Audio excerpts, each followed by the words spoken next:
Shalom Bapak Ibu Saudara terkasih dalam Tuhan. Sebelum kita mulai ibadah kita di minggu ketiga, kita akan masuk dalam doa syafaat. Mari kita satukan hati kita. Bapak, kami bersyukur ya Tuhan untuk pagi hari ini. Tidak terasa kami sudah ada di minggu ketiga Tuhan. Terima kasih Tuhan, kami bersyukur untuk penyertaan-Mu buat gereja-Mu Dharma Wangsa Square. Kami percaya pagi hari ini kami ada semua karena kasih-Mu, semua karena kebaikan-Mu Tuhan. Pagi ini kami mau bersama-sama terus berdoa buat bangsa kami, untuk keadaan hari-hari ini yang terjadi atas Indonesia. Kami percaya Indonesia dalam tangan-Mu, Indonesia dalam rencana-Mu Bapa. Pagi hari ini kami mau bersama-sama memberkati Indonesia. Kami memperkatakan damailah Indonesiaku, Indonesia dipulihkan, Indonesia disembuhkan. Kami nyatakan bahwa Indonesia bebas dari COVID-19 karena berkat-Mu, karena kemuliaan-Mu Tuhan. Kami berdoa di dalam nama Yesus di era Pentakosta ketiga hari-hari ini, biar Roh-Mu terus bekerja dengan dahsyat Tuhan. Curahkan Roh-Mu dengan dahsyat Tuhan. Lawat Indonesia Tuhan, lawat setiap anak-anak muda di bangsa kami Tuhan. Pulihkan Indonesia ya Tuhan. Terima kasih Bapa, terima kasih. Kami terus berdoa untuk pemimpin pemerintahan bangsa kami. Kami mau berdoa untuk Pak Jokowi, Pak Maruf Amin sebagai wakil. Berkati para pemimpin kami Tuhan. Terus berikan hikmat dan takut akan Engkau. Bahkan setiap kepala-kepala daerah dari pusat sampai daerah Tuhan, lawat Kapolri Tuhan, Panglima TNI, tuntun ya Tuhan, agar mereka berjalan sesuai dengan apa yang Tuhan mau. Bapak, pagi hari ini juga kami mau berdoa Tuhan untuk gembala sidang kami. Tuhan juga melawat gembala sidang kami Paniko Tuhan. Tuhan terus berikan kekuatan, kesehatan Tuhan, terus tuntun di dalam visi-visi-Mu yang baru Tuhan. Terus urapi hamba-Mu Tuhan. Bahkan kami serahkan setiap keluarga besarnya, bahkan keempat wakilnya ada dalam perlindungan darah-Mu. Berkati juga Tuhan Karayon kami Pak James, bahkan gembala kami Dharma Wangsa Square. Kami bawa Pak Bambang, Bu Indri besar, keluarga besar Tuhan. Kami minta perlindungan darah-Mu. Berkati hamba-Mu ya Tuhan,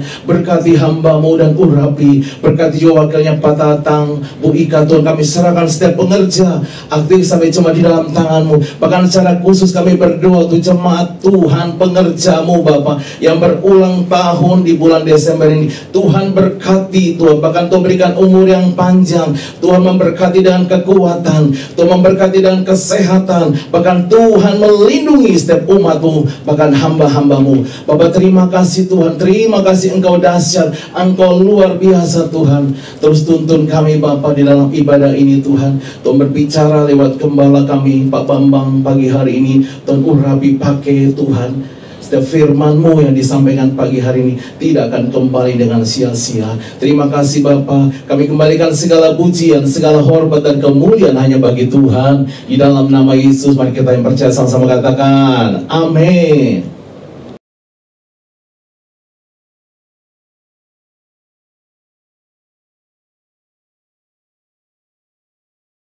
Shalom semua, tidak terasa kita telah memasuki bulan Desember, di mana kita akan merayakan Natal. Dan sebagai umat Kristiani, Natal adalah momen untuk memperingati kelahiran Yesus Kristus, yaitu Mesias, Juru Selamat yang datang ke dunia. Bahkan kegembiraan Natal juga turut dirayakan hampir di seluruh dunia, tidak peduli apakah mereka percaya atau tidak kepada Yesus. Yang menarik, dalam beberapa dekade terakhir ini, ada beberapa orang Kristen yang menentang perayaan Natal karena dianggap sebagai perayaan orang pagan atau berhala. Ada juga yang berpendapat bahwa tidak ada perintah di dalam Alkitab untuk merayakan Natal. Maka dari itu, mari kita memahami bersama arti dan esensi dari perayaan Natal yang sebenarnya. Kata Natal sendiri berasal dari bahasa Latin natalis yang artinya lahir atau kelahiran. Dan di dalam bahasa Inggris, kata Christmas berasal dari bahasa Inggris kuno, yaitu Christmasmasse atau Christmas, yang artinya penderitaan Kristus, di mana penderitaannya dimulai saat Dia datang dan lahir menjadi manusia. Hal ini menunjukkan bahwa memang Natal selalu berkaitan dengan kelahiran Yesus Kristus ke dunia sebagai manusia. Beberapa orang Kristen yang menolak perayaan Natal berpendapat bahwa Natal adalah perayaan pagan yang dimulai pada tahun 274 Masehi oleh orang-orang Romawi untuk menghormati matahari dan Saturnus pada titik balik matahari di musim dingin yang umumnya jatuh pada tanggal 25 Desember.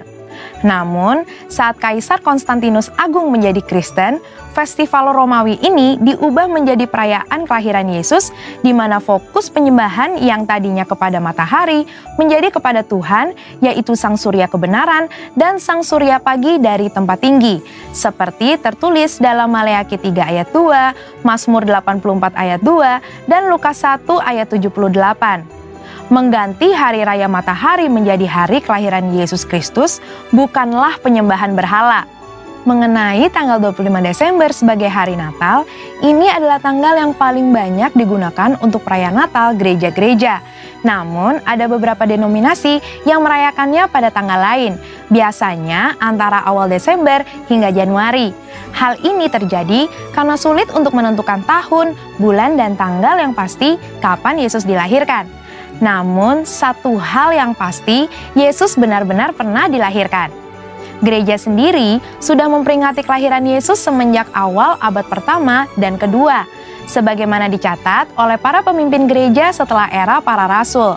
Artinya, ibadah Natal memperingati kelahiran Yesus justru jauh lebih dulu dari perayaan matahari atau Saturnus bangsa Romawi di abad ketiga. Pada tanggal 25 Desember 350 Masehi, Uskup Julius I dari Roma memutuskan untuk mengadakan ibadah Natal memperingati kelahiran Yesus dengan maksud menandingi festival matahari atau Saturnus Romawi. Ternyata lebih banyak orang yang menghadiri ibadah Natal di gereja-gereja. Semenjak itu, secara tradisi, orang Kristiani merayakan Natal pada tanggal 25 Desember. Melihat catatan-catatan para petinggi gereja tentang perayaan kelahiran Yesus, maka perayaan Natal pada 25 Desember bukanlah upaya kristenisasi dari festival matahari orang-orang non-Kristen. Malah mungkin sebaliknya, festival matahari adalah upaya romanisasi hari Natal. Selain itu, pendapat bahwa tidak ada perintah di dalam Alkitab untuk merayakan Natal adalah pendapat yang tidak tepat. Karena secara esensial, justru merayakan Natal adalah hal yang alkitabiah. Merayakan dan menceritakan kelahiran Yesus hingga kenaikannya harus dilakukan gereja untuk memuridkan jemaat dan memberitakan Injil Kristus, yang artinya kita sedang memberitakan firman Allah, memuliakan dan melaksanakan misi Allah. Menurut Lukas pasal 1 dan 2, ada 7 fokus Natal yang harus kita pahami. Yang pertama adalah pada kekudusan dan ketaatan, bahwa Tuhan memberikan perkenanan kepada mereka yang hidupnya benar dan tak bercacat di hadapannya. Fokus kedua adalah pada Roh Kudus, di mana urapan dan pencurahan Roh Kuduslah yang memungkinkan umat Tuhan menerima dan melakukan perbuatan baik, besar, dan ajaib.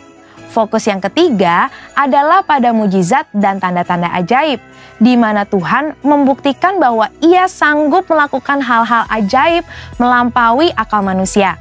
Fokus keempat kepada pujian dan penyembahan, bahwa kehadiran Allah di dalam hidup kita harus diresponi dengan penyembahan dan penyerahan diri. Fokus yang kelima adalah pada keselamatan bagi semua bangsa, di mana kedatangan Yesus Kristus adalah bagian dari rencana keselamatan Allah bagi dunia. Fokus yang keenam yaitu pada Bapa di surga yang setia pada setiap janji yang Ia buat dengan manusia. Dan yang ketujuh, fokus kepada Kristus, bahwa fakta Tuhan hadir dalam hidup kita adalah hal yang terindah karena Tuhan tidak meninggalkan kita, ada di antara kita, dan senantiasa hadir di dalam hidup kita. Merayakan Natal di tengah pandemi COVID-19 juga pastinya akan terasa sangat berbeda. Namun, ketika kita betul-betul memahami 7 fokus yang terdapat di dalam Lukas 1 dan 2, kita akan mengerti esensi Natal yang sebenarnya, yaitu merayakan Natal dengan kesederhanaan seperti yang dicontohkan Yesus pada saat Ia lahir. Bahkan, Alkitab menentang perayaan Natal yang berlebihan dan mengingatkan kita untuk terus berbagi seperti Kristus yang telah membagi hidupnya dengan kita. Percayalah bahwa terang Kristus tetap ada di dalam hidup kita, sehingga kita dapat menjalani kehidupan bersamanya. Biarlah sukacita Natal dapat kita peroleh saat kita merayakan Kristus dan kehadirannya, bahkan di tengah pandemi ini. Mari kita tetap merayakan lahirnya Yesus, Sang Mesias. Saudara, untuk penjelasan lebih lanjutnya dari tim teologi kami mengenai perayaan Natal, ornamen Natal, dan lain sebagainya, jangan lupa buka link yang ada di atas atau scan barcode yang tersedia. Selamat Hari Natal, Tuhan Yesus memberkati.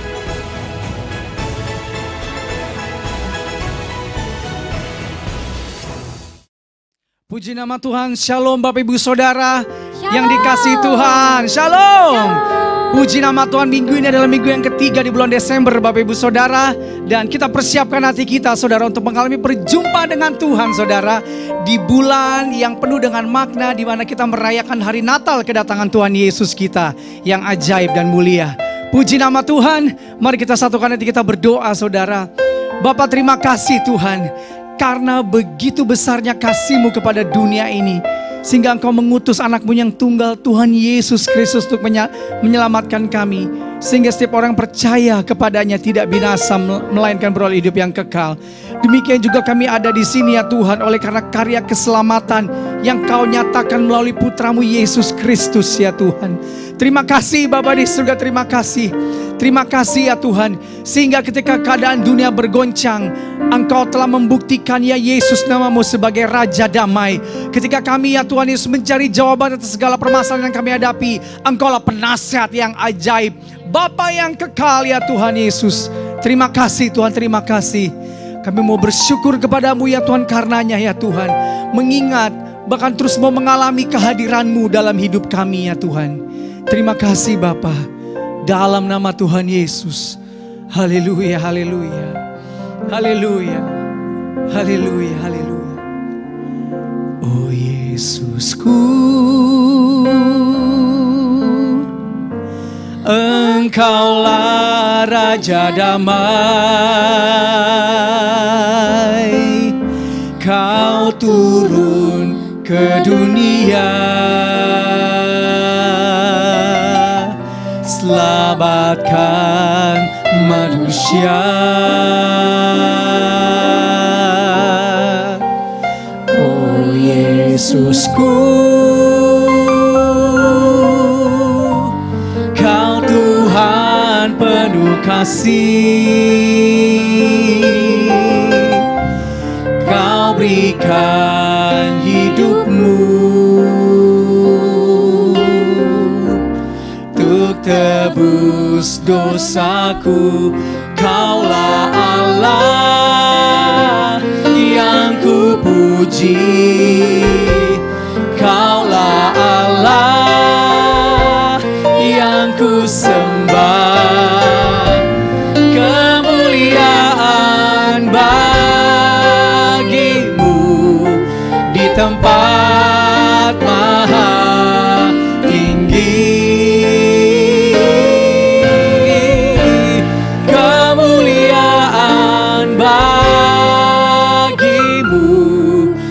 Tempat maha tinggi.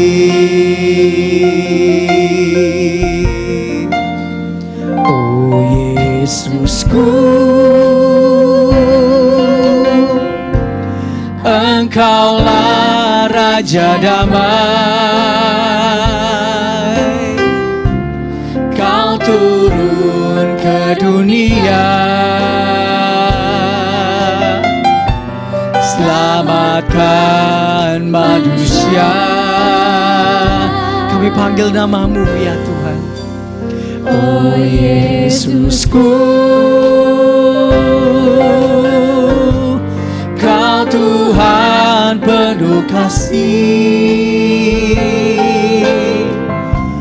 Kau berikan hidup-Mu,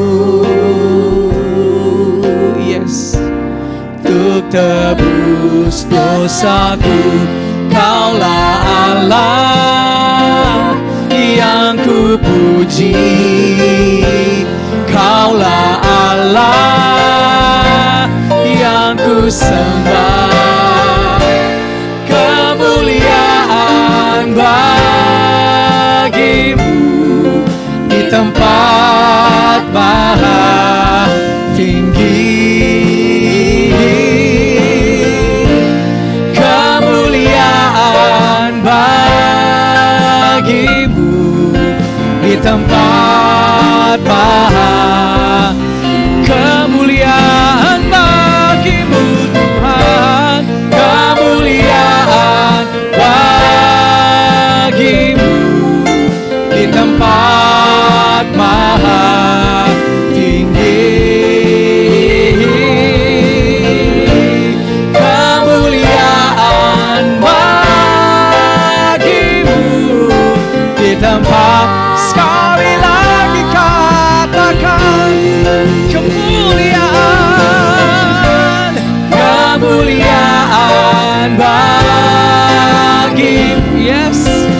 tempat maha tinggi. Kemuliaan bagimu di tempat maha tinggi, di tempat maha tinggi, di tempat maha tinggi. Haleluya. Sebab kau layak, sebab kau layak,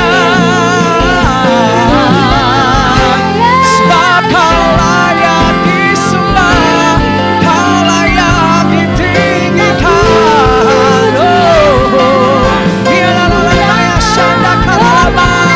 Kau yang layak, kau yang layak ditinggikan, diagungkan, dimuliakan.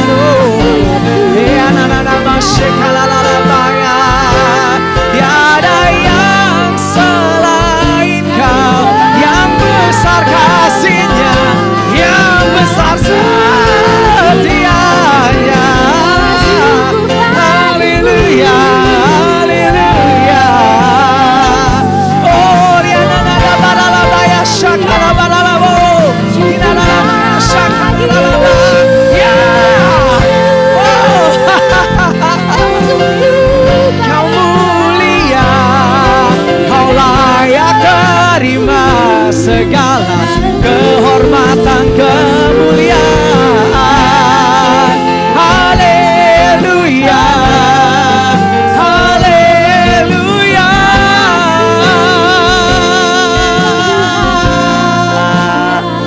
Oh, haleluya, haleluya. Goriana Ralamaya Shanda Karala. Bagi ada di sini, saudara, kita sedang memperingati Dia sebagai Tuhan dan Raja, saudara. Goriana Ralamaya Ralamaya Shakana Ralamaya Ralaba. Goriana Ralamaya Dekara Lamaya Dekaya Levezai. Monde Barliande Rale Patakranda Rala Patashanda. Haleluya. Urianaramaya Shakadaralama. Wow, Kau ada di sini, Tuhan.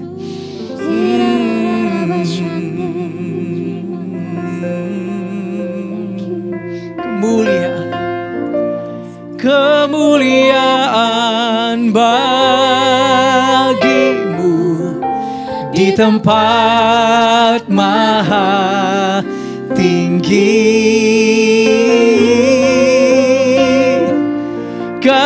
Kemuliaan bagimu di tempat maha tinggi. Kemuliaan bagimu di tempat maha tinggi. Kemuliaan, wow, we see you Jesus, di tempat maha tinggi, di tempat maha, oh, in the most highest place, di tempat maha tinggi. Yes, haleluya, haleluya.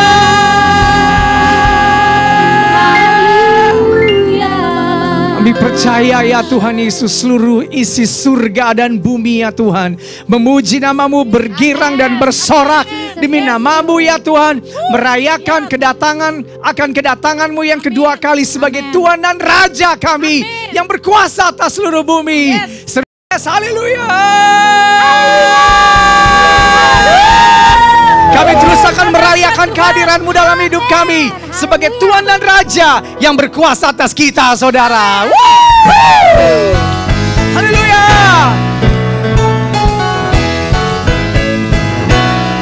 Amin. Yang dimanapun kita berada, kita bertepuk tangan bagi Tuhan menyambut Dia, saudara. Yes.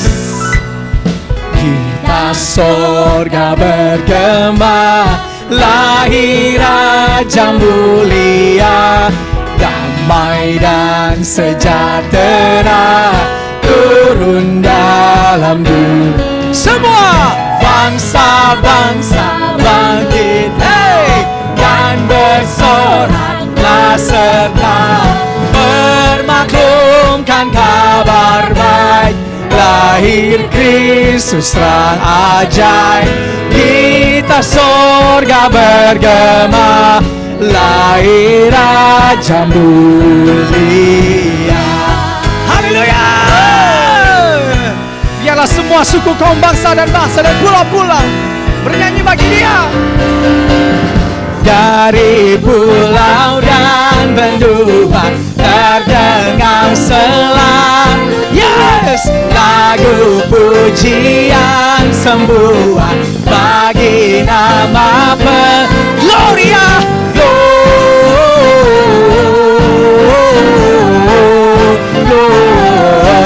glory, muliakan Gloria, glory,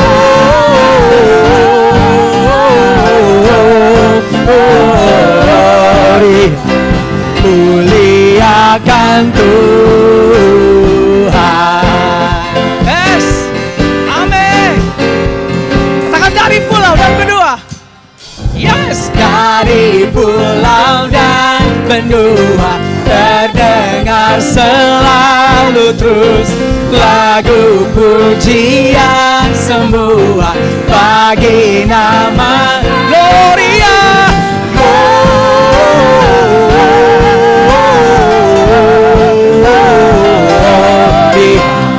Muliakan Tuhan, Gloria,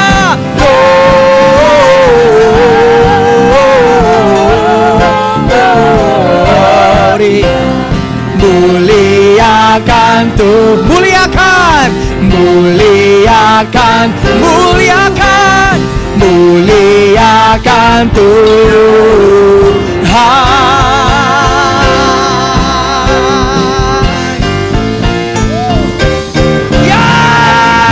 Gloria, haleluya.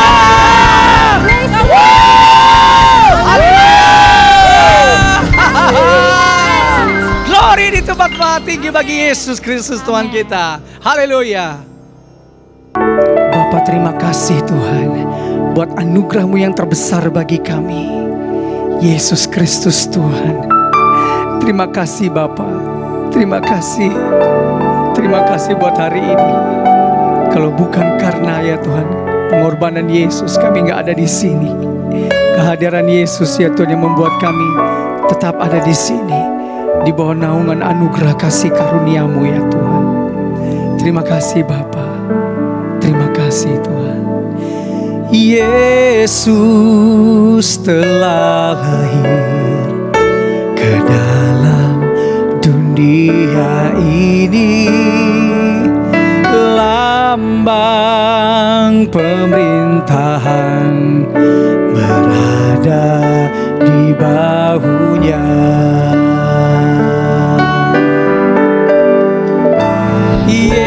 Yesus telah lahir dalam dunia ini, lambang pemerintahan berada di bahunya. Yesus namanya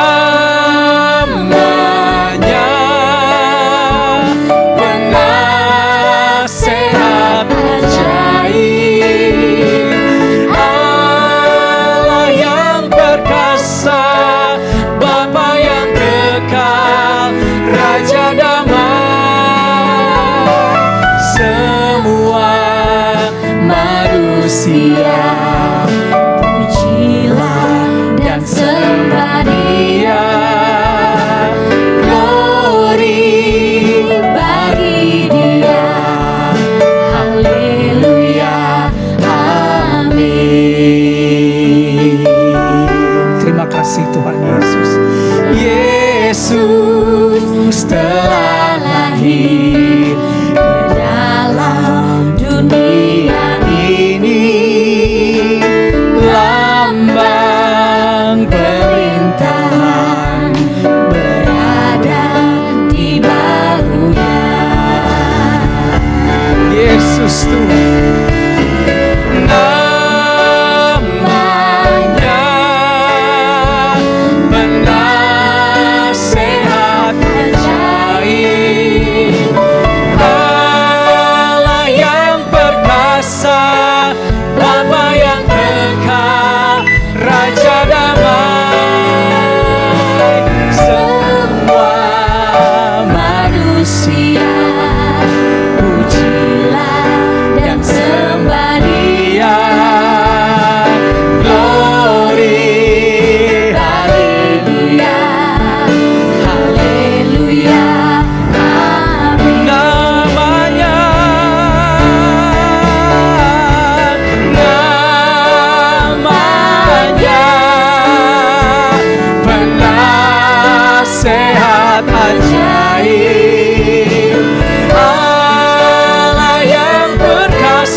Siapkan hati Tuhan menerima Engkau Yesus sebagai Tuhan dan Raja.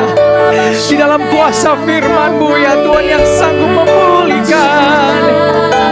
Oh, di dalam kuasa-Mu yang sanggup memberikan nasihat yang ajaib, menunjukkan keperkasaan-Mu. Haleluya.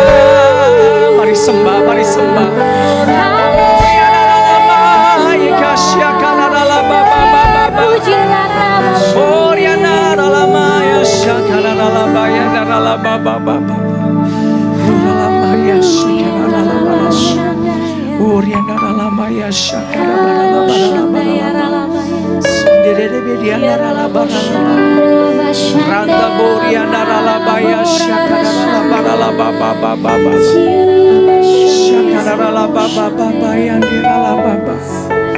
Haleluya. Terima kasih.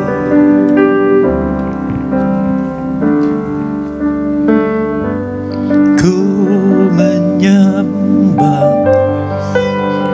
dalam kudus hadirat-Mu, hampiri tata kasih karunia-Mu Bapa. Jesus, kekuatanku hanya dalam hadirat-Mu, Yesusku, hanya Kaulah segalanya. Ku yakin Kau hadir di sini Tuhan. Ku yakin Kau hadir di sini.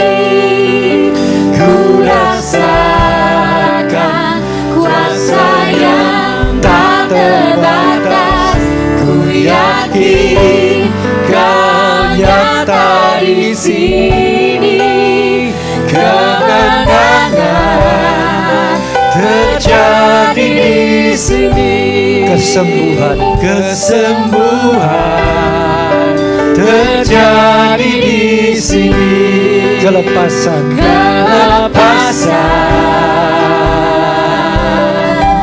terjadi di sini.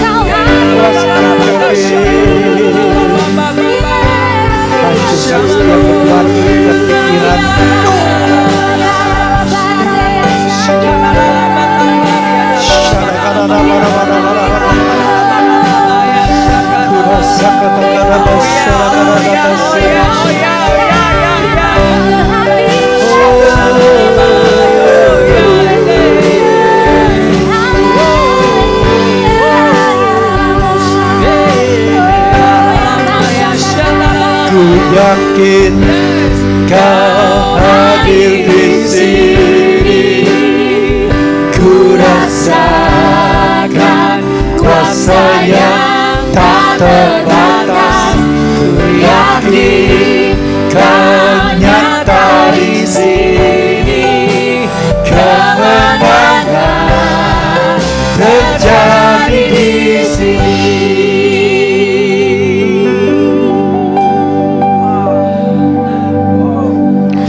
Oh, the glory.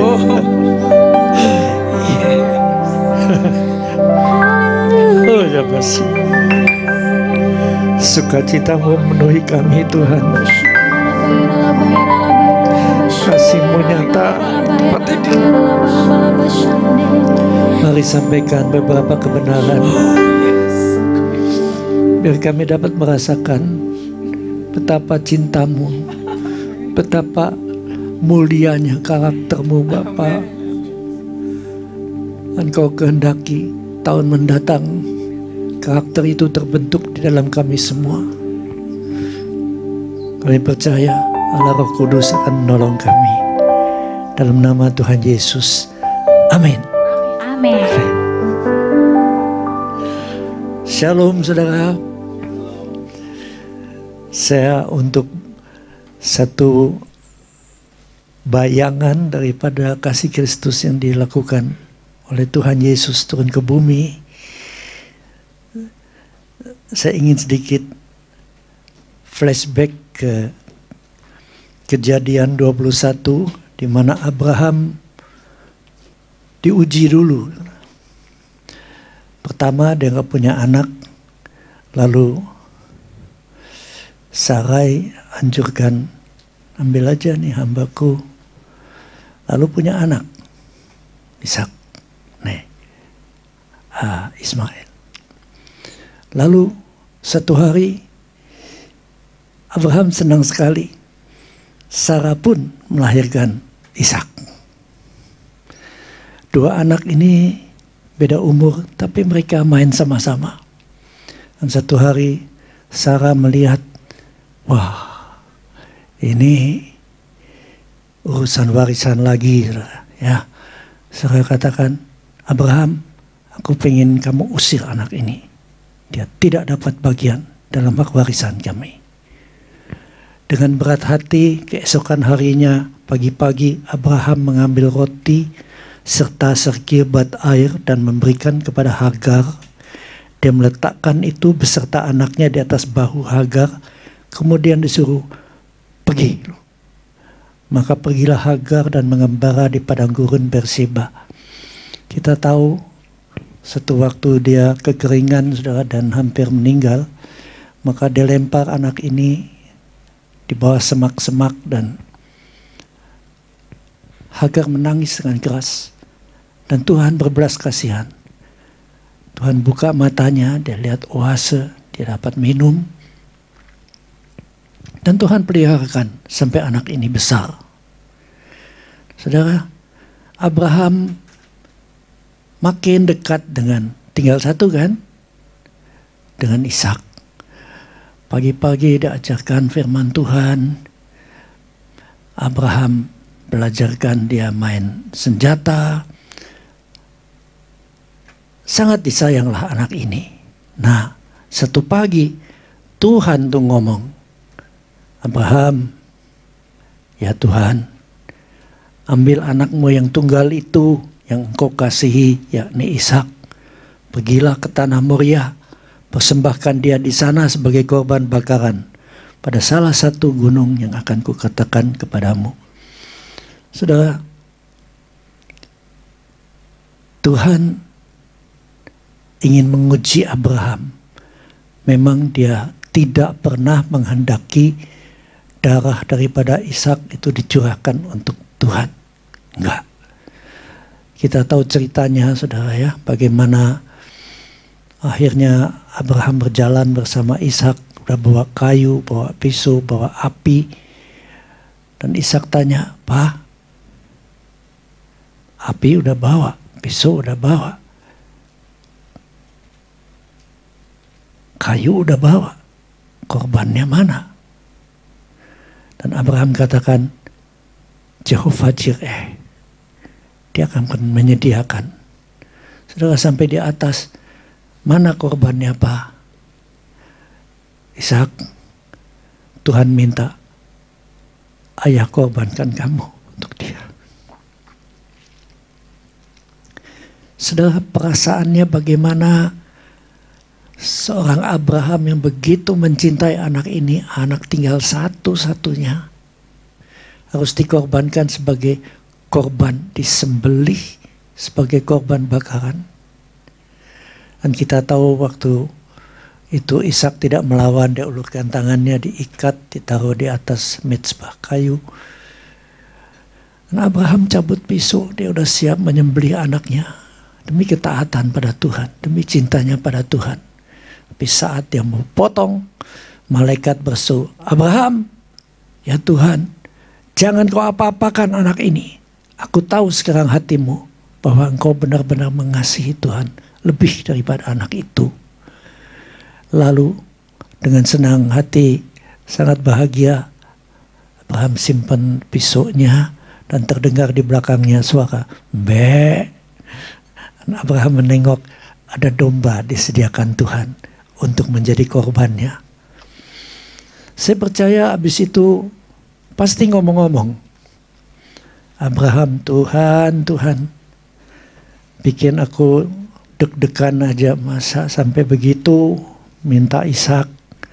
Dan Tuhan mungkin katakan, Abraham, sebetulnya aku gak mungkin minta anakmu yang kau kasihi, karena aku kan janji keturunanmu akan sebanyak bintang di langit.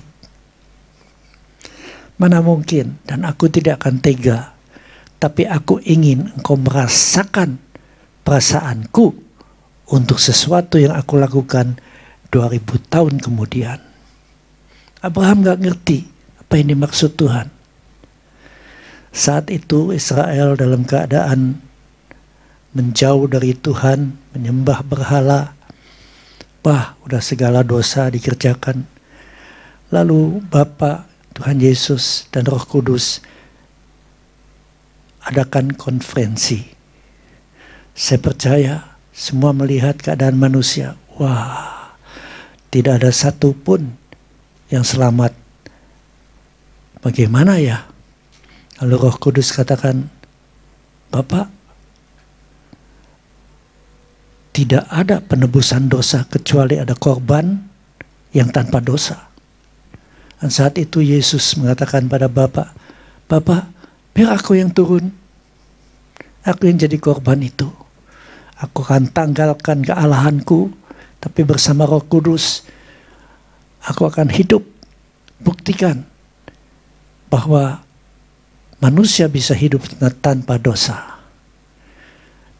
Dan kita tahu ceritanya, kita dapat hadiah Natal di saat Tuhan Yesus yang adalah Tuhan pencipta langit dan bumi turun lahir di Bethlehem di kandang kuda, kandang keledai, merendahkan diri abis, lahir sebagai orang miskin, padahal dia adalah Tuhan di atas segala Tuhan, Raja di atas segala Raja.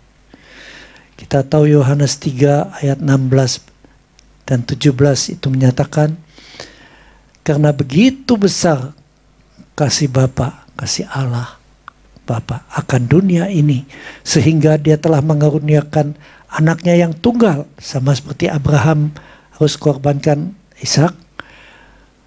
Bapa korbankan Tuhan Yesus, supaya setiap orang yang percaya kepadanya tidak binasa, melainkan beroleh hidup yang kekal. Ayat 17 dikatakan, sebab Allah mengutus anaknya ke dalam dunia bukan untuk menghakimi, melainkan untuk menyelamatkannya oleh Dia. Kita tahu kita harus terima Yesus dalam hati. Karena itu dalam Wahyu 3 ayat 20 Tuhan katakan, aku berdiri di muka pintu. Ya, pintu hati kita maksudnya. Siapa yang membukakan pintu, aku akan masuk, aku akan makan bersama dia, dan dia bersama aku. Saudara, pertanyaannya, apakah kita ini semua sudah mengundang Yesus untuk menetap dalam hati kita, dalam roh kita? Kebanyakan hanya sebagai visitor, hanya sebagai tamu. Tapi dia ingin menetap, makan bersama kita, lakukan semua dengan kita. Memang Tuhan Yesus kembali ke surga, tapi dia mintakan Roh Kudus untuk diam di dalam kita. Saudara, Roh Kudus itulah yang menuntun kita kepada kelahiran baru. Tuhan Yesus ajarkan tak seorang pun bisa masuk surga kerajaan Allah kalau tidak lahir dari air dan roh. Air bicara tentang pertobatan yang sungguh-sungguh. Roh bicara tentang Roh Kudus. Jadi pertobatan itu harus terus menerus. Tiap hari kita harus menguji diri kita. Ada kesalahan, minta ampun. Ya, Pak Niko mengajarkan seperti itu. Dia minta ampun setiap hari. Minta ampun. Karena apa? Karena Indonesia belum dipulihkan. Dan 2 Tawarikh 7 mengajarkan, kalau umatku merendahkan diri, berdoa, mencari wajahku, dan berbalik dari segala jalan yang jahat, maka aku akan mendengar doa mereka dan memulihkan negeri mereka. Karena itu kita sebagai umat Tuhan, ya kan, dan umatku, sebagai umat Tuhan Yesus, kita harus terus berada dalam keadaan kudus. Ada sedikit nyeleweng, cepat minta ampun. Darah itu terus mensucikan kembali. Nah, satu hal saudara, seorang tidak bisa lahir baru sekedar maju ke depan, terima Yesus lalu bertobat satu kali. Karena dia akan berbuat dosa lagi. Buktinya Rasul Paulus. Ini Rasul Paulus, saudara. Dari kecilnya dia sudah dibiasakan hidup taat kepada hukum Taurat. Tetapi tetap aja dia melanggar. Dalam Roma 7 ayat 21 sampai 25, Rasul Paulus katakan, demikianlah aku dapati hukum ini. Jika aku menghendaki berbuat apa yang baik, yang jahat ada padaku. Jadi, sebab di dalam batinku, aku suka akan hukum Allah. Dia pengen taatin. Tapi di dalam anggota tubuhku, daging, aku melihat hukum lain yang berjuang melawan hukum akal budiku. Dan membuat aku menjadi tawanan hukum dosa yang ada dalam anggota-anggota tubuhku. Aku manusia celaka. Siapakah yang akan melepaskan aku dari tubuh maut ini? Lalu dia jawab, sudah mendapat pewahyuan, syukur kepada Allah oleh Yesus Kristus Tuhan kita. dia dilepaskan dari ikatan kepada kedagingan itu. Jadi dengan akal budiku aku melayani hukum Allah, tapi dengan tubuh insaniku aku melayani hukum dosa. Sebab itu setiap orang yang sudah sungguh-sungguh bertobat itu harus dilepaskan dari dosa-dosa yang masih mengikat dia. Gak ada orang yang langsung begitu terima Yesus, begitu bertobat sungguh-sungguh langsung 100% bersih, taat. Gak bisa. Kita harus dilepaskan dari kuasa-kuasa yang membuat kita terikat pada hukum dosa. Dan hukum dosa akan bawa kita pada hukum maut. Karena itu begitu banyak, saudara, orang yang sudah namanya Kristen, saya nggak salahkan, tapi masih aja hidup dalam dosa dan mengalami kekalahan dan sakit penyakit. Harus dilepaskan, karena itu ada healing movement crusade, ada HMC healing movement camp. Di situ pelajaran terakhir adalah kelepasan. Dan saya melihat orang yang terikat, saudara ya, itu langsung lepas. Di atas, saudara ya, tempat melepaskan itu di atas. Dan banyak, saudara, banyak yang dilepaskan di situ. Saya nggak boleh cerita siapa-siapa, tapi begitu masuk, dan kita masuk merendahkan diri di hadapan Tuhan, Roh Kudus mulai hadir. Begitu ngomong Holy Fire, semua ya dicengkram oleh hadirat Tuhan dan mulai manifestasi. Roh jahat itu mulai keluar. Ada yang seperti macan, saudara ya, ini roh pembunuh, orang yang membenci sangat, itu kemasukan roh pembunuh, saudara. Dan itu harus lepas, kalau enggak dia tidak bisa mengampuni, dia tidak bisa mengasihi orang yang sudah menyakiti dia. Apalagi penyakit-penyakit yang menginginkan bukan miliknya, saudara. Ya kan hukum ke-10 ya. Jangan mengingini milik sesamamu. Wah, ini satu hukum yang sangat sulit untuk bisa diatasi. Kita melihat kawan kita dapat, ya katakanlah, handphone baru yang model terakhir, iPhone yang paling canggih. Kita udah iri hati, kita kepingin. Itu udah melanggar, saudara. Belum lagi yang lainnya. Dan hidup ini penuh dengan godaan-godaan seperti itu. Kadang-kadang orang tidak bisa lepas dari ikatannya. Melihat makhluk yang cantik, gak bisa lepas, saudara. Itu terus aja. Jadi, di sini punya, di sana punya. Di Hong Kong ada, di Singapura ada. Di Indonesia mungkin di beberapa kota juga ada. Nah, ini ikatan. Dan orang yang masih hidup dalam keadaan seperti ini, dia tidak mungkin masuk kerajaan Allah. Roma 8 ayat 1 dan 2. Ini Rasul Paulus kan tadi di Roma 7 ayat yang terakhir kan, dikatakan, syukur pada Allah oleh Yesus Kristus, aku dilepaskan. Ya. Roma 8 langsung ayat 1, demikianlah sekarang tidak ada penghukuman lagi bagi mereka yang ada di dalam Kristus Yesus. Yang ada dalam Kristus Yesus berarti benar-benar menyatu. Roh kita menyatu dengan Roh Kudus. Kita benar-benar lepas dari segala ikatan-ikatan dosa. Saudara. Dan orang yang seperti itu, dia mengalami Roma 8 ayat 1. Tidak ada penghukuman lagi. Penghukuman itu bisa apa? Ya, penghukuman kekal pasti. Kedua, sakit penyakit. Itu juga penghukuman. Atau kegagalan. Macam-macam, saudara. Semua yang tidak ada di surga itu masih masuk di dalam penghukuman. Tapi orang yang berjalan bersama Roh Kudus, wah, semuanya itu bukannya nggak ada tantangan, ada, saudara. Tapi senantiasa menang. Kalau sakit, Tuhan sembuhkan. Nah, ini luar biasanya orang yang hidup dalam Kristus Yesus, kan ayat 1 begitu kan.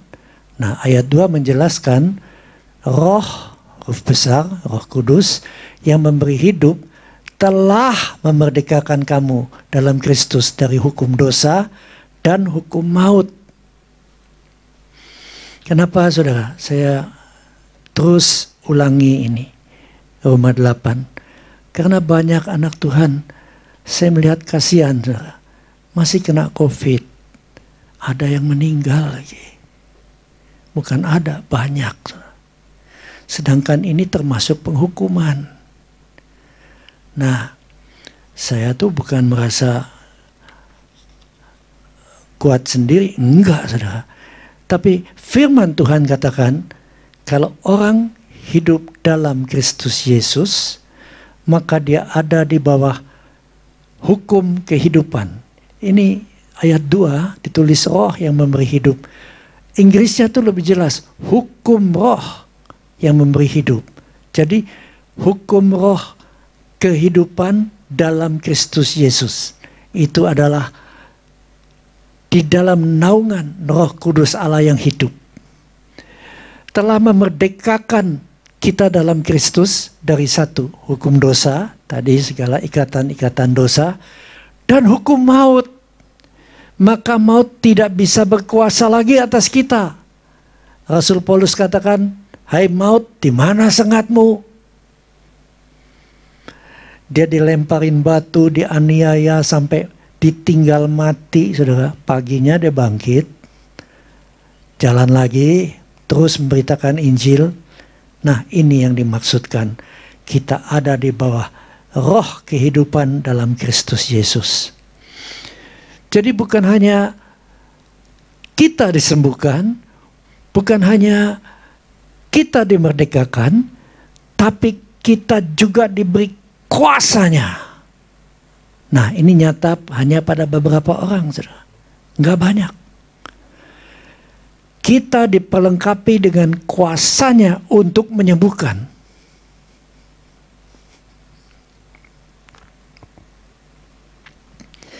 Kalau suka nonton YouTube, ya banyak, saudara ya. Antara lain yang pastor di Balikpapan itu setiap hari ada baru. Setiap hari kerjaannya cuma doain orang sakit. Dan heran, saudara, yang datang kebanyakan pakai tutup kepala. Ditepak setannya, penyakitnya sembuh. Orang lumpuh, pria, itu yang baru tadi pagi, lumpuh ditepak di sini, setannya keluar. Bangun, bangun, saudara. Ada yang udah sekarat, sudah dalam mobil, nggak bisa bergerak, tepak, setannya diusir, tepak aja, setannya lari, orangnya sembuh, saudara.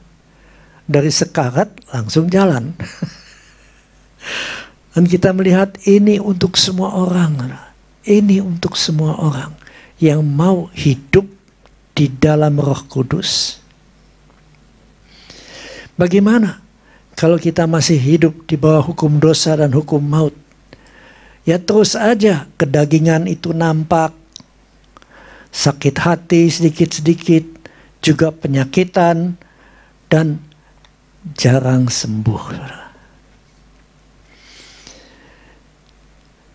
Saya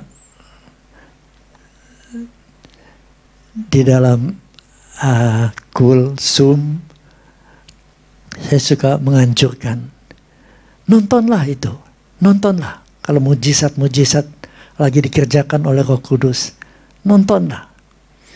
Dan setiap kali engkau nonton, minta, Tuhan, aku juga mau hidup dalam Roh Kudus. Aku juga mau hidup di bawah roh kehidupan dalam Kristus Yesus. Saudara akan merasakan hadiratnya langsung nyamber. Dan setiap hari itu ditambah.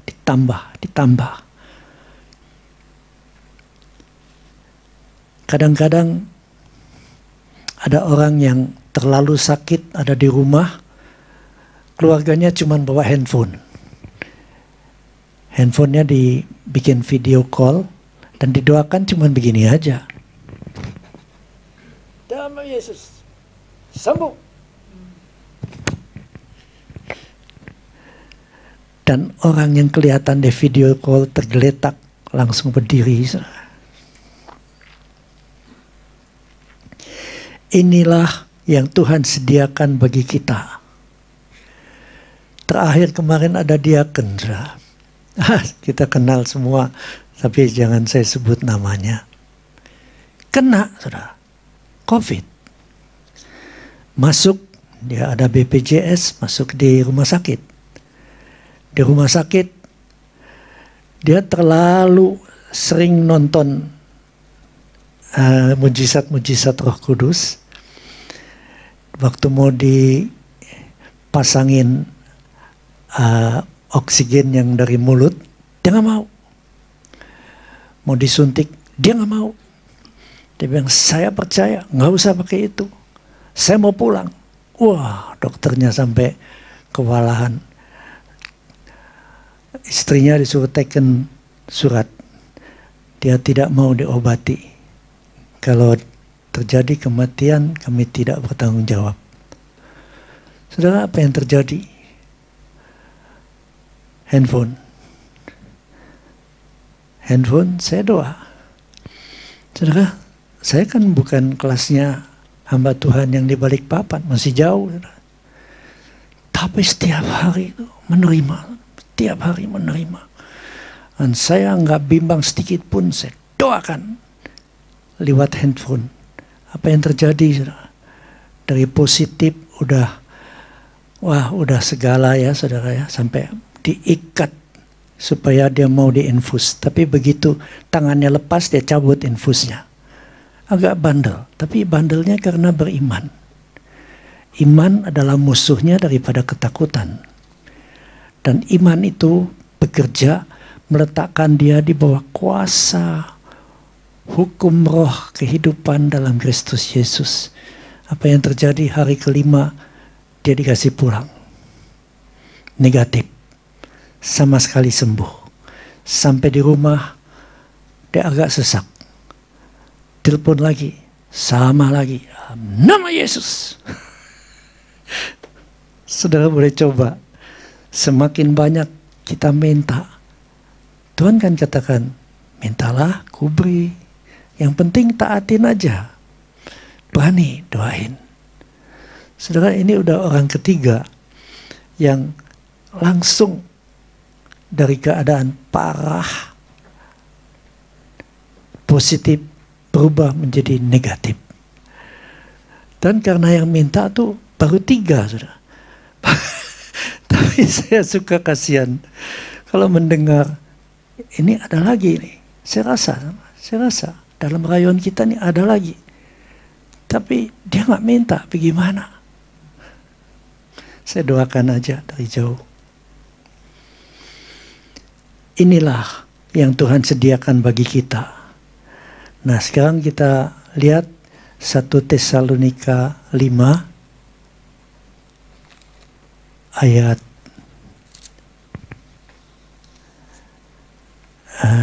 12 sampai 22 aja. Cepat sekali ya. Ini nasihat-nasihat yang kita harus lakukan supaya tetap tinggal di bawah hukum roh kehidupan dalam Kristus Yesus. Rasul Paulus mengajarkan, kami minta kepadamu, saudara-saudara, supaya satu, kamu menghormati mereka yang bekerja keras di antara kamu, yang memimpin kamu dalam Tuhan, dan yang menegur kamu. Setiap, ya kita semua kan punya pemimpinnya. Jangan disepelekan, nggak bisa. Kita ini bisa begini kan karena mereka juga. Jadi tetap dihormati, menjunjung mereka dalam kasih. Sekalipun jarang ketemu, tapi doain terus yang baik-baik. Kami minta kepadamu supaya kamu menghormati mereka yang bekerja keras di antara kamu, yang memimpin kamu dalam Tuhan dan yang menegur kamu. Kadang-kadang kita sebel ya, dengar pendeta menegur dalam khotbah. Tapi itu kan kejadian-kejadian masa lalu. Orang kalau udah bertobat, kenapa mesti diulang-ulang? Tapi tetap aja saudara ya, kita periksa diri. Ya Tuhan, terima kasih Engkau sudah lepaskan aku dari dosa-dosa seperti itu. Tetap kita harus menghormati dan bersyukur. Ayat 13. Dan supaya kamu sungguh-sungguh menjunjung mereka dalam kasih karena pekerjaan mereka. Biasanya saudara, kalau kita ditegur, waduh, daging ini kan reaksi ya. Bukannya senang, mau ngelawan ya. Tapi firman Tuhan katakan, junjung mereka dalam kasih karena pekerjaan mereka. Kalau nggak ada yang tegur kita, bagaimana kita tahu? Bagaimana kita bertobat? Hiduplah selalu dalam damai seorang dengan yang lain. Berarti sesudah disakiti, ditegur, kita harus mengampuni dan memberkati. Amin. 14. Kami juga menasihati kamu, saudara-saudara, tegurlah mereka yang hidup dengan tidak tertib. Saudara, seringkali ketemu dengan jemaat atau kawan ya yang sedang ngelenceng ya, yang jatuh cinta lagi, lalu anaknya sudah banyak di rumah, masih jatuh cinta lagi. Kalau kita biarkan, kasihan. Kita harus tegur supaya dia putuskan hubungan itu. Dan ini kadang-kadang sangat tidak enak. Tapi waktu kita katakan putuskan jembatan itu dalam nama Yesus, terus dilepasin dari roh itu, maka mereka lepas dari kebiasaan itu dan diselamatkan. Habis itu hiburlah mereka yang tawar hati. Di gereja ini jangan heran saudara, sudah ada beberapa orang yang tawar hati, bahkan sudah ada yang pindah pakai pindah iman, gitu aja. Kalau kita melihat kepada Tuhan Yesus, dia tidak pernah berteriak, dia tidak pernah menyakiti orang dengan kata-katanya, nggak pernah menghakimi. Kalau dia tegur itu untuk kebaikan. Bahkan buluh yang terkulai itu pun tidak dipatahkannya. Kunci D. Sumbu yang udah pudar tidak dipadamkannya. Ini Yesus. Mungkin tahu lagu ini. Buluh yang terkulai takkan dipatahkannya, dia akan jadikan indah. Sungguh lebih berharga sumbu yang telah pudar, takkan dipadamkannya, dia akan jadikan terang untuk kemuliaannya. Jadi orang yang tawar hati itu sumbu yang telah pudar, hampir mati. Dia tak akan biarkan mati.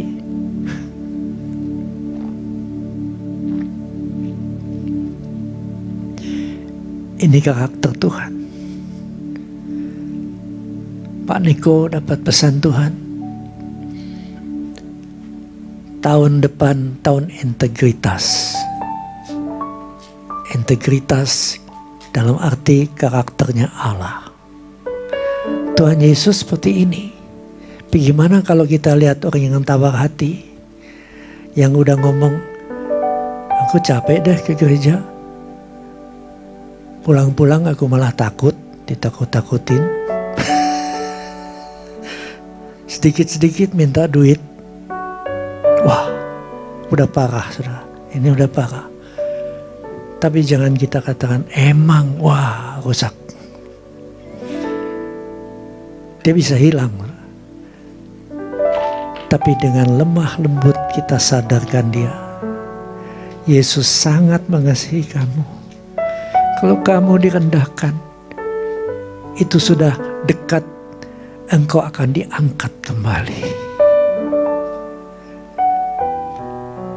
Lagu ini enak sekali lagi.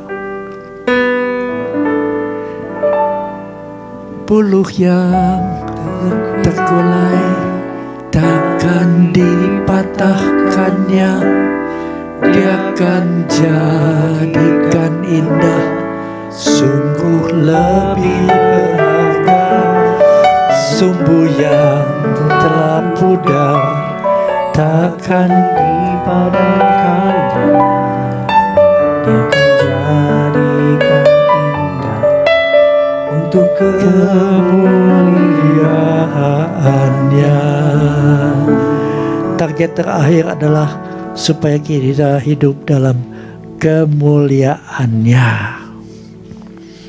Lalu kembali lagi kepada 1 Tesalonika 5 ayat 14 bagian C apa D.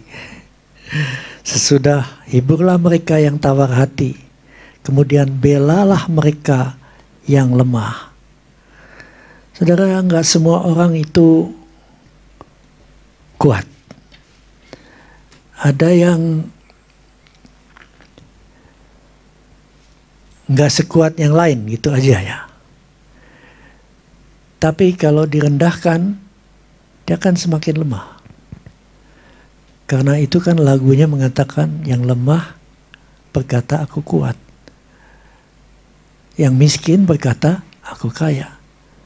Yang buta berkata aku melihat. Yang sakit berkata aku sehat. Apa yang kita ucapkan itu yang akan Tuhan jadikan dalam hidup kita. Apalagi ini tahun P. Lalu sabarlah terhadap semua orang.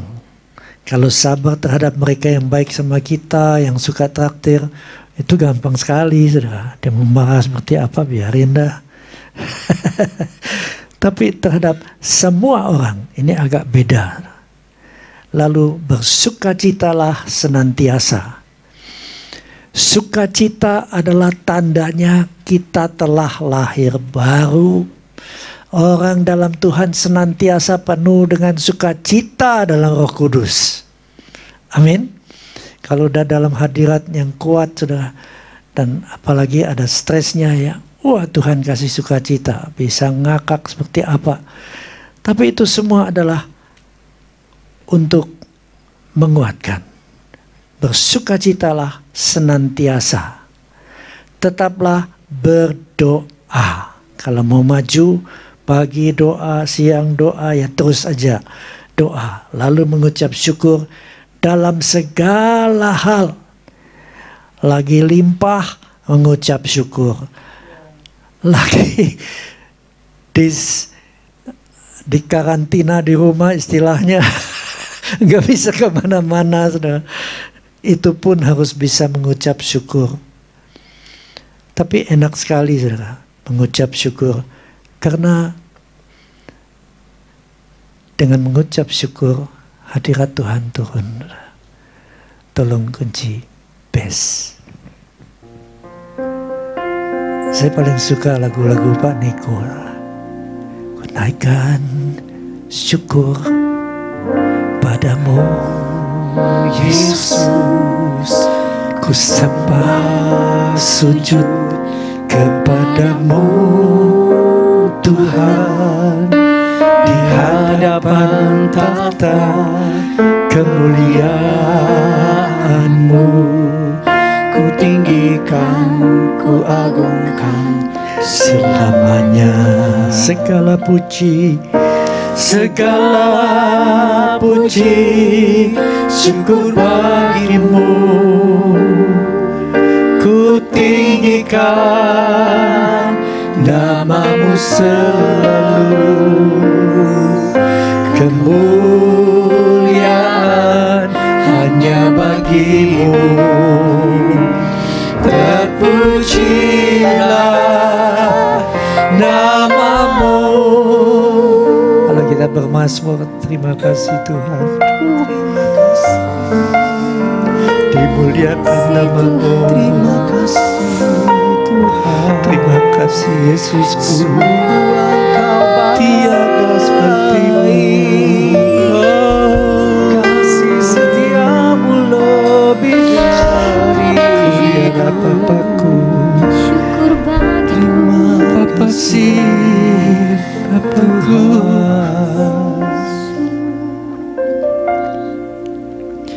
Kalau kita lagi bersyukur, iblisnya lari. Dia lihat kita bersyukur dalam keadaan gak baik sekalipun. Wah, percuma gua ganggu. Gak kena nih. Udah, ciao, kabur. Lalu Paulus ingatkan lagi, janganlah padamkan roh kudus. Padamkan roh. Kalau karunia roh kita tidak biarkan berkobar, lama-lama hadirat akan hilang.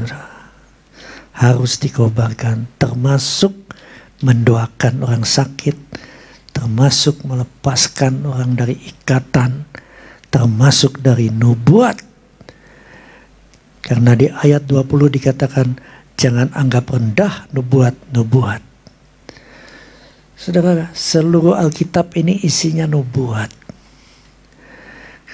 Banyak orang pakai yang namanya otak. Tapi otak cuma sebesar bakpao. Sedang nubuat itu datang dari roh Tuhan. Roh Tuhan sebesar apa? Langit, bumi, alam semesta ada dalam tangannya. Bayangin. Bagaimana kita mau tidak menganggap nubuat-nubuat. Tapi ayat 21 juga dikatakan, ujilah segala sesuatu dan peganglah yang baik. Nubuatan harus diuji. Peganglah yang baik. Ada dulu, udah ngelantur saudara ya, di Bandung itu. Dimana ceritanya seorang nabi, tapi saya bilang nabi palsu ya. Dia masuk dalam satu keluarga, dia naksir istrinya. Terus dia ngomong sama istrinya, "Ibu, kamu diciptakan untuk aku." Padahal ada suaminya, ada anak-anaknya. Yang begini jangan diikuti, ini menyesatkan. 22, jauhkanlah dirimu dari segala jenis kejahatan. Memang Tuhan mengharapkan di saat dia datang, dan saya percaya gak lama lagi, dengan dimenangkannya Joe Biden, makin dekat lagi kedatangan Tuhan. Kenapa saya berani ngomong begitu? Saudara, Joe Biden begitu ditunjuk presiden, dia angkat menteri yang adalah gay. LGBT disahkan. Abortus oke. Presiden Trump setengah mati, dia mau coba tegakkan hukum-hukum Tuhan. Tapi yang ini, dia melawan semua hukum Tuhan. Nah, Joe Biden ini sangat tidak rohani. Dia akan atur semuanya damai. Dalam 1 Tesalonika 5 ayat 1-3 itu ditulis tentang ini.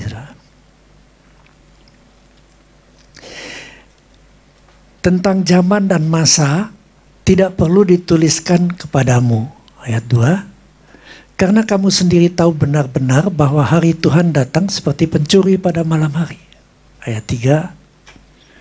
Apabila mereka katakan semuanya damai dan aman, tiba-tiba mereka ditimpa oleh kebinasaan, seperti seorang perempuan yang hamil ditimpa oleh sakit bersalin. Mereka pasti tidak akan luput. Tuhan akan menghakimi dengan adil semua yang menentang firman Tuhan, menentang Tuhan. Tuhan akan menghakimi dengan adil. Karena itu dikatakan pada hari-hari terakhir, yang jahat tambah jahat, yang kudus tambah kudus. Saudara, pilihlah yang kedua. Sebab 1 Tesalonika 5 ayat 23 mengatakan, kunci C,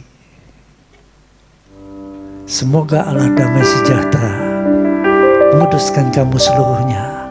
Semoga roh, jiwa, dan tubuhmu terpelihara sempurna dengan tak bercacat pada kedatangan Yesus Kristus Tuhan kita.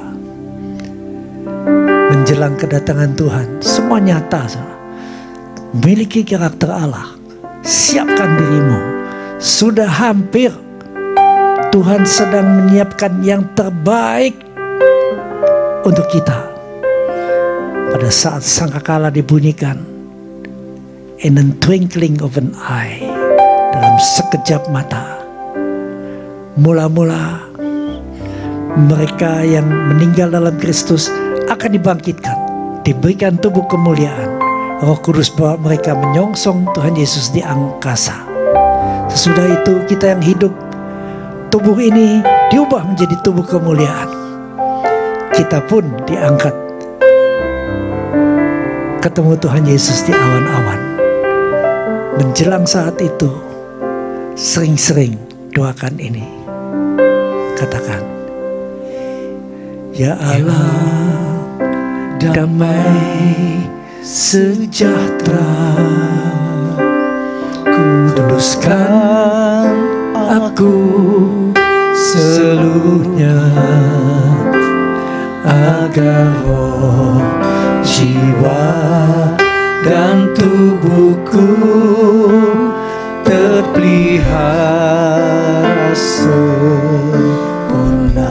Sekali lagi, jadikan hidup kita, ya Allah, damai seperti ini sejahtera, kuduskan aku seluruhnya, agar roh, jiwa, dan tubuhku terpelihara sempurna. Hidup kudus, hidup kudus dan tak bercacat di hadapanmu, mulia, suci pada kedatanganmu. Hosana, Hosana, Hosana, datanglah Tuhan Yesus. Hosana, Hosana, ku merindukanmu.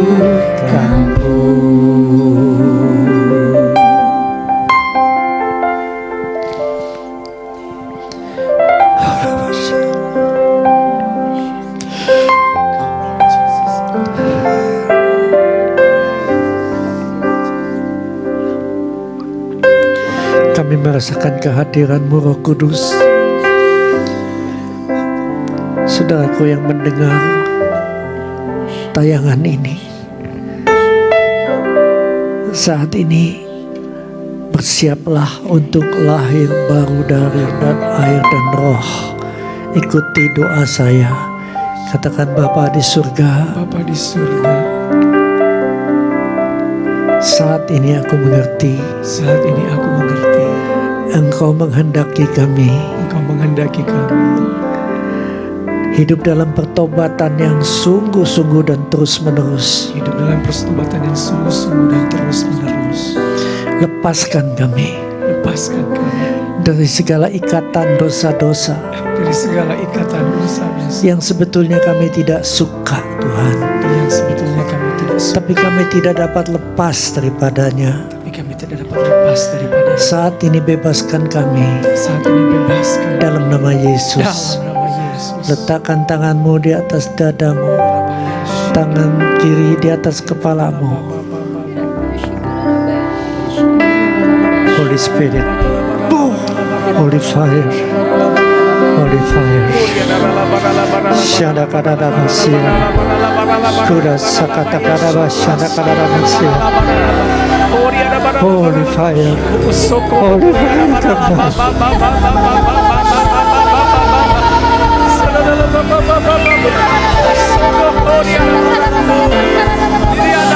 segala kuasa-kuasa iblis yang mengikat anak-anak Tuhan pada kehendaknya yang jahat, saat ini dalam nama Yesus aku perintahkan kau lepaskan mereka. Kami sudah dibeli oleh darah Yesus, dibayar dengan lunas. Kami milik Tuhan Yesus. Kami tidak ada hubungan dengan roh iblis. Pergi dalam nama Yesus. Kami tahu Roh Kudus urapi kami. Urapi kami.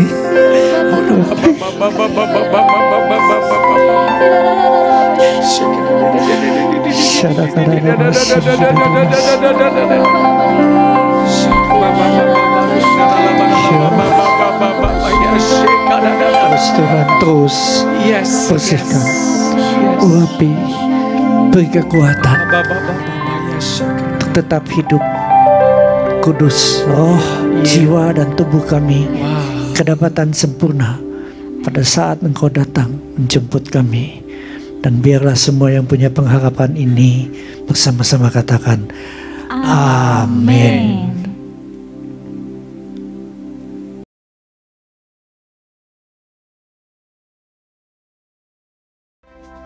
Joy to the world, the Lord is come. Let us receive. Tahun 2020 adalah tahun yang sangat berbeda dari tahun-tahun sebelumnya. Dimulai Minggu 22 Maret 2020, pemerintah mengumumkan ibadah dilakukan di rumah saja.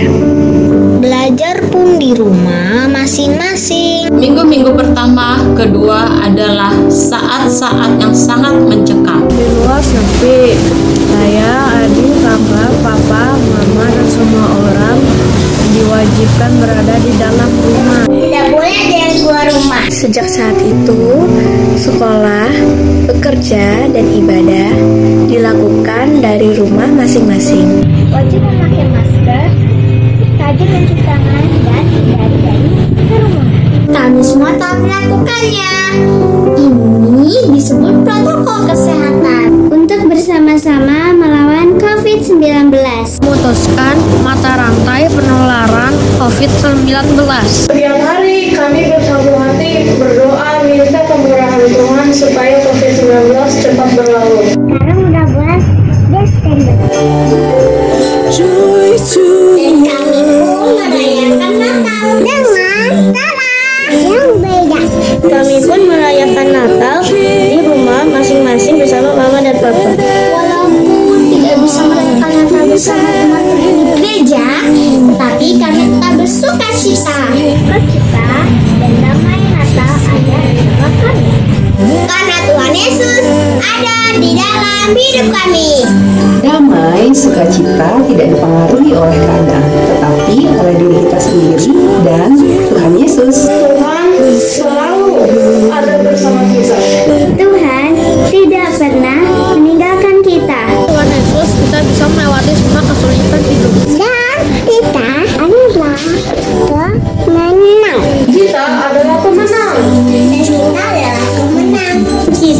adalah pemenang. Kita adalah pemenang. Kita adalah pemenang. Kita adalah pemenang. Dan kita adalah pemenang. Kita semua adalah pemenang. Yes, yes, yes.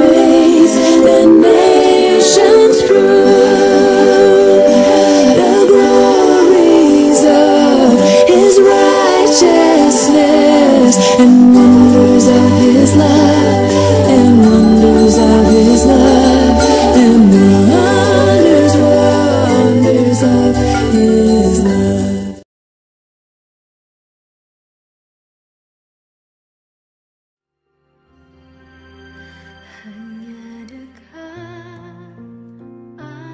Shalom. Yuk kita ikut Cool GBIDS Cool Dharma Wangsa Square setiap hari Rabu jam 7 malam melalui Zoom. Ada sharing firman, kesaksian, juga ada gamenya. Tuhan Yesus memberkati. Ingin selalu bersekutu denganmu, menikmati